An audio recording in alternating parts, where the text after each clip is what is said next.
Madame, Monsieur, bonsoir et merci de nous rejoindre sur la première. Voici les titres de votre journal. Michel Buyard, Charles Tetaria, Julienne Files sont les premiers Polynésiens à se faire vacciner contre la Covid-19. Même s'ils ne connaissent pas encore la durée de l'immunité, ils veulent à tout prix stopper le virus. Et à l'heure où le variant britannique du coronavirus se propage en France et qu'une nouvelle souche du Covid a été détectée au Japon, les anti-vaccins polynésiens contestent fortement la vaccination de masse. Vous allez les entendre. Les salles de sport vont-elles rouvrir? Le pays n'attend plus que le décret de l'État qui lui permettra de donner son feu vert aux clubs et fédérations sportives. Rencontre également dans ce journal avec Joachim Pavawau à 38 ans. Il relance l'épicerie ambulante avec pour clients les résidents des hauteurs de Oremu, Teroma et Tapuna.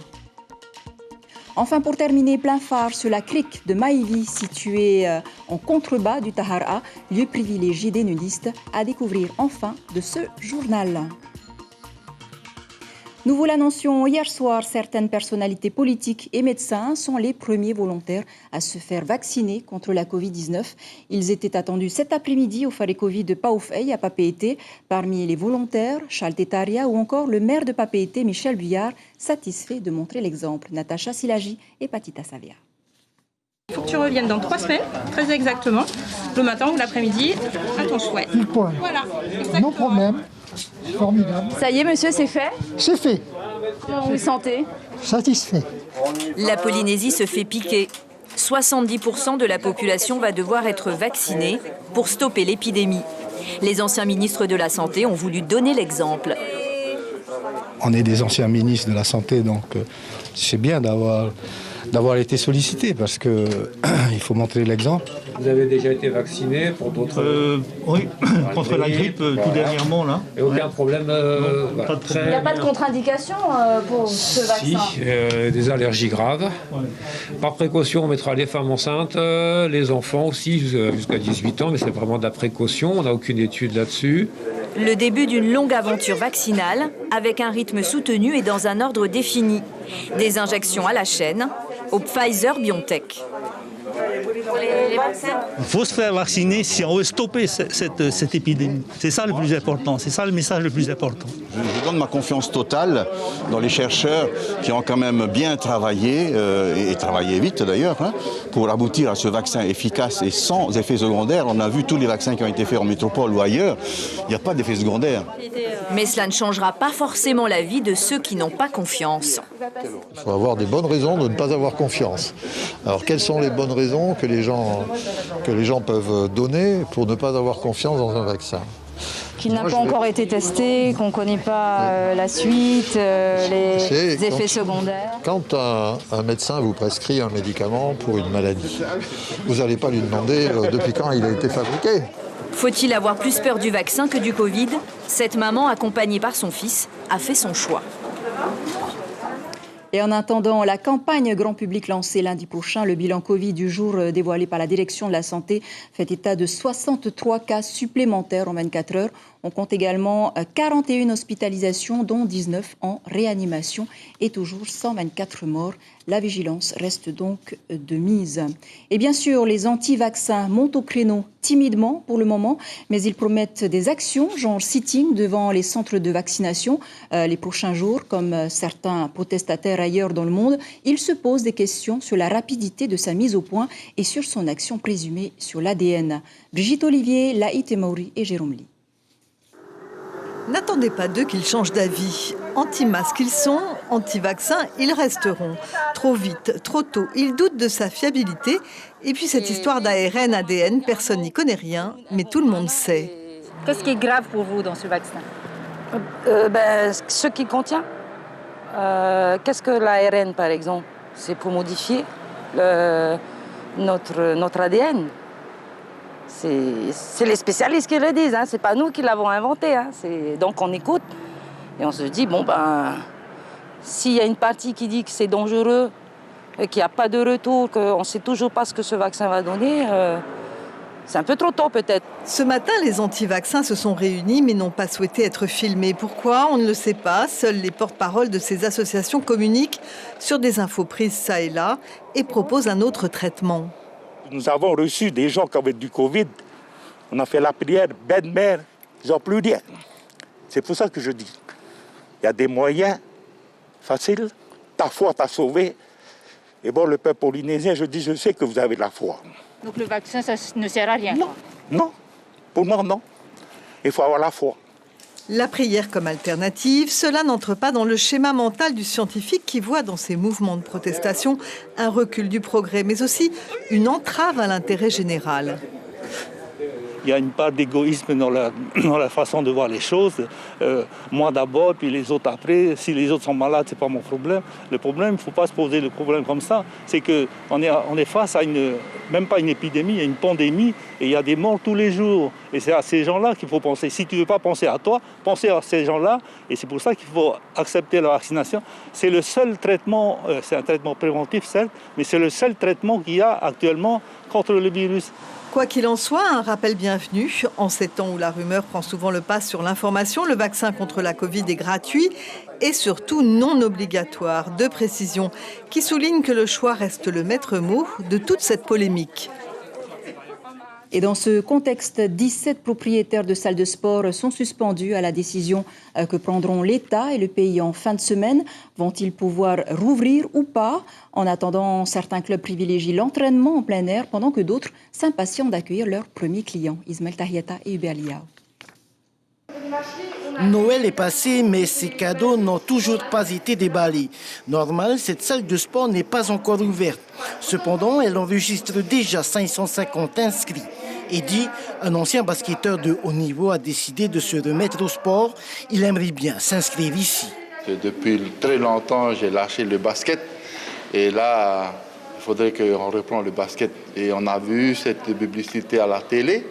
Alors on est de passage pour voir si c'est ouvert et pour pouvoir venir et s'informer comment ça se passe, pour pouvoir un peu reprendre le sport, pour maintenir la forme et rester en bonne santé. Juste avant, j'étais au Lotus.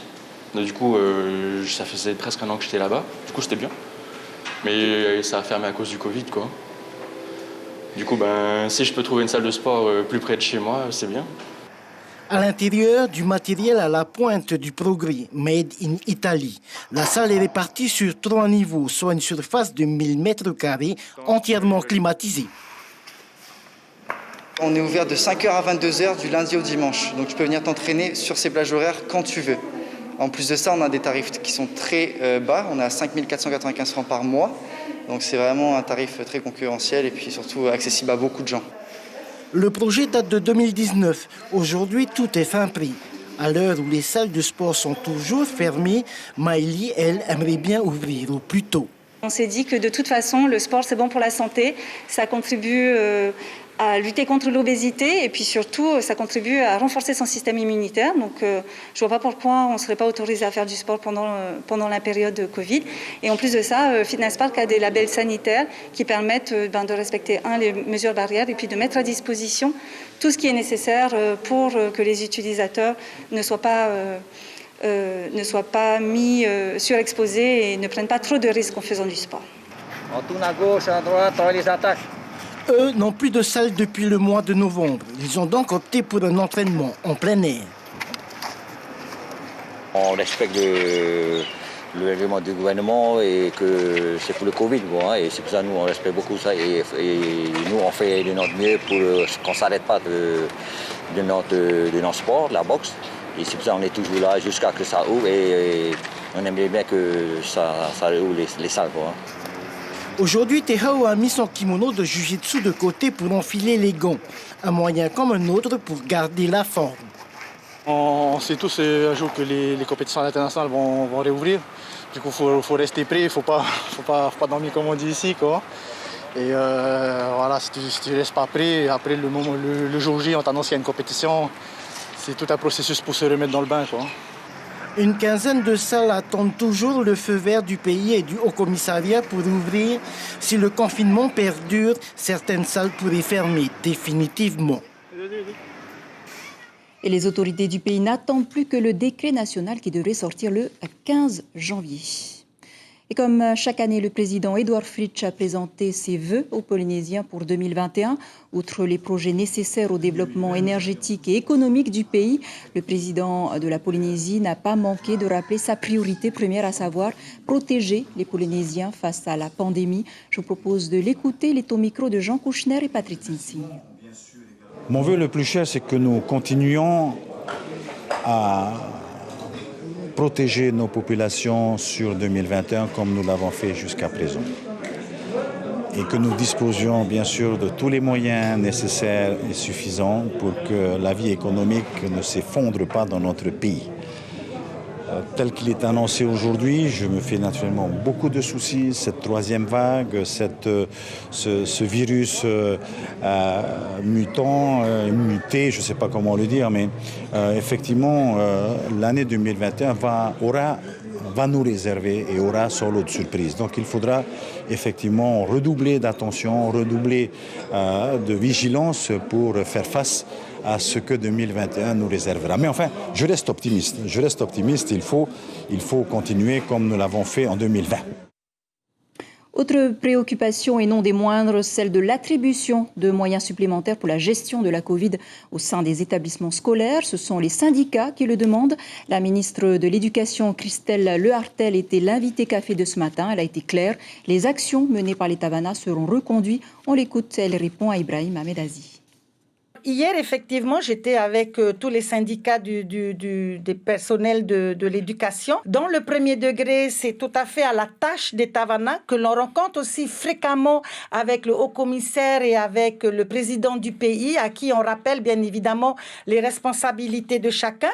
Ma collègue Nicole Bouteau a mis à disposition des différentes communes nos CAE, et des CAE en tant que guide sanitaire et des CAE qui viennent en renfort dans les établissements scolaires du premier degré et du second degré. Et en ce qui concerne le second degré, les chefs d'établissement avec leurs gestionnaires ont tout à fait le droit de faire appel à des entreprises d'entretien pour venir soutenir les équipes. D'accord, mais il n'y aura pas de renfort? Pour l'instant, non. Pour l'instant, non. On va continuer avec les CAE et les petites entreprises privées à qui on peut donner un coup de pouce. Et les entreprises privées, il en sera question demain matin. L'invité café de votre matinale radio sera Christophe Gardia, le coprésident du Conseil des professionnels de l'hôtellerie, viendra nous parler des perspectives dans le secteur pour 2021. Une année qui s'annonce plutôt bien pour certains entrepreneurs. Coup de projecteur justement sur Joachim Pavowo, qui a quitté son emploi salarié pour reprendre la gestion d'un magasin d'alimentation générale. Depuis quelques mois, en pleine crise du Covid, il a misé sur le commerce ambulant, le fameux Pré-Ofrawa, sa clientèle, les résidents des quartiers prioritaires de Papeete, mais aussi les plus isolés des hauteurs de Oremu et Apuna. James O et Patrick Tsinsing. 5 heures du matin, quartier Paraita. Ses employés sont à pied d'œuvre pour faire le plein de denrées de première nécessité, du pain, du beurre ou encore des céréales. Ce qu'on n'a pas dans le camion, hein, c'est là on remplit sur le papier, après on va récupérer au magasin. C'est un inventaire, quoi. Voilà. Ça fait 1 an et demi que je tiens le magasin depuis 2019, mais ça fait que 3 mois que j'ai lancé les fourgons. Voilà, les fourgons ambulants. Ce madame vient de Tiopo, de la presqu'île. Là-bas, il y a déjà. Et je voulais faire aussi ce qu'il y a là-bas, faire ici à Papeete. Personne ne le faisait, ce service-là. J'ai commencé avec un premier fourgon qui livre les denrées alimentaires pour ceux de Papeete. Et il y a eu de la demande pour Fara et également maintenant pour Punavia. À Punavia, précisément, lotissement Tapuna, la nouvelle s'est répandue comme une traînée de poudre. Le Pré-Ofrawa de Joachim passera 2 fois par jour. C'est une bonne chose pour le quartier? Ah oui, ben pour le lotissement, je crois. Hein. Enfin, pour moi, c'est bon. Pourquoi toi? Ben parce que je ne vais pas en bas, j'ai pas de voiture. Si là, j'ai pas de pain le matin, je vais chercher. Et comment tu faisais avant, là? Ben là, je viens de te dire, je vais voir des amis pour aller faire mes courses. En même temps, je prends du pain. Et sinon, ben, j'appelle mon beau-fils de me mis des sous pour aller chercher du pain pour moi. Et on a le pâté, Pâté à mou, pâté fort. Pâté fort. Ça, c'est bien. C'est bien pour la population. Merci, chef. Visiblement, les habitants de ce lotissement semblent apprécier ce service que propose le jeune chef d'entreprise. Simplement, moi, ce que je demande, c'est... J'espère que ça va être comme les magasins aussi, les prix, hein, pas payer plus. Dans ce cas-là, ça va mieux. Hein. Mais sinon, je remercie beaucoup. Hein. Je remercie beaucoup celui qui nous aide aussi, hein, la population de Tapuna. Et suivant la demande, Joachim envisage de sillonner à bord de son Préau Ofraoua d'autres quartiers dits prioritaires situés en hauteur. Voilà une belle initiative de proximité. Et si l'on s'évadait un instant, direction la Nouvelle-Calédonie qui possède l'un des plus beaux lagons du monde. 3 clubs de plongée ont décidé de s'installer à Kumak, en province nord. La plongée sous-marine y est très prisée. Vous allez comprendre pourquoi. Immersion tout de suite avec David Sigal et Camille Monnier.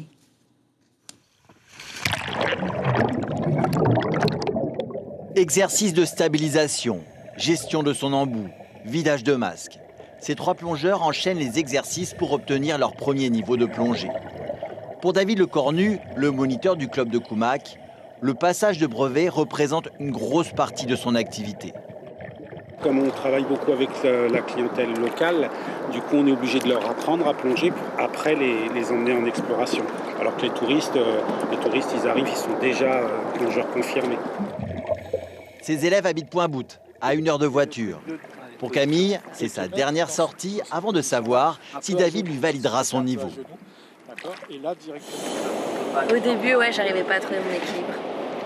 Et je stresse de ne pas avoir le niveau, mais vraiment, ça va le faire. 2 autres plongées sont prévues, direction l'extérieur du lagon. Après les Antilles et Mayotte, David est venu s'installer en Nouvelle-Calédonie il y a 14 ans. Il n'y avait pas de club sur la côte nord-ouest.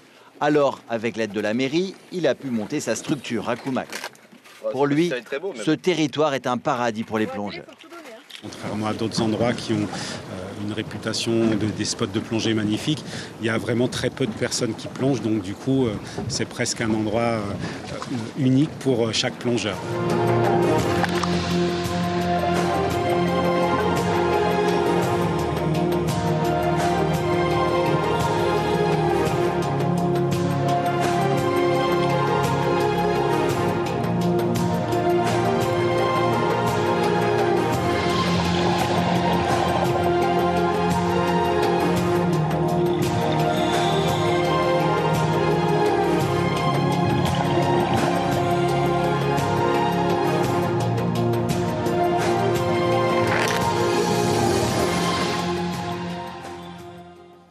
Lui aussi était un amoureux de la mer. Nous avons appris hier le décès de Georges Pernou, visage iconique de l'émission Thalassa.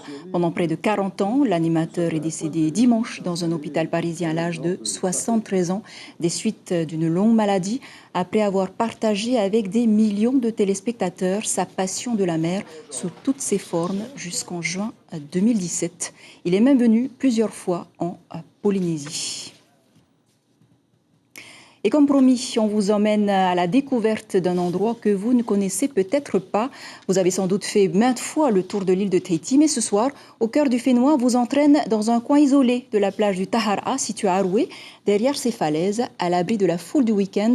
C'est là que se trouvent encore certains adeptes du nudisme. Lucille Guichet-Tirao, Jérôme.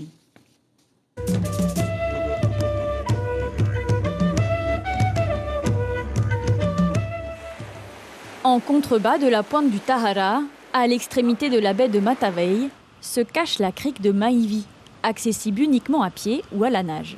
Pour y accéder, il faut longer les falaises du Tahara, les flancs d'un ancien cône volcanique sur lequel les cendres de lave ont formé ces strates beiges de 10 cm à 1 mètre d'épaisseur, il y a de cela 1 million d'années.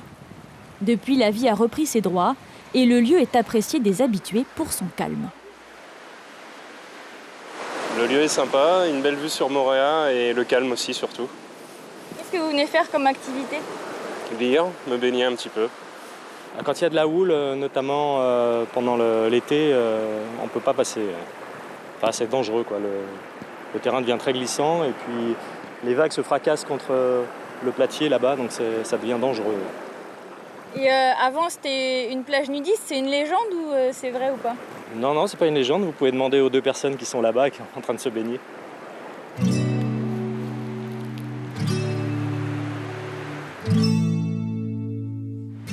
À l'abri des regards, la crique de Maïvi accueille parfois quelques nudistes, adeptes du bronzage intégral, en toute discrétion. Ici, le platier, large et poreux, a formé des vasques. De petits geysers maritimes apparaissent au rythme des vagues. Les failles se remplissent par le dessous, comme si la mer semblait s'ouvrir. Les falaises abritent de nombreuses grottes et une légende urbaine raconte même qu'un trésor aurait été caché au fond de l'une d'elles. Voilà une petite baie qui a gardé toute son authenticité. C'est ainsi que se referme cette édition dont je vous rappelle l'information principale. Michel Buyard, Charles Tetaria, Julienne Fa, ils sont les premiers Polynésiens à se faire vacciner contre le Covid-19. Même s'ils ne connaissent pas encore la durée de l'immunité, ils veulent à tout prix stopper le virus en attendant bien sûr la grande campagne grand public lancée lundi prochain. À la une de votre dépêche demain, le quotidien titre « Vaccination contre la Covid-19, élus et médecins ouvrent la voie ». Voilà, c'était l'essentiel de l'actualité du jour. Merci de nous rester fidèles. 5 heures, vos infos radio. Belle nuit sur la première. À demain.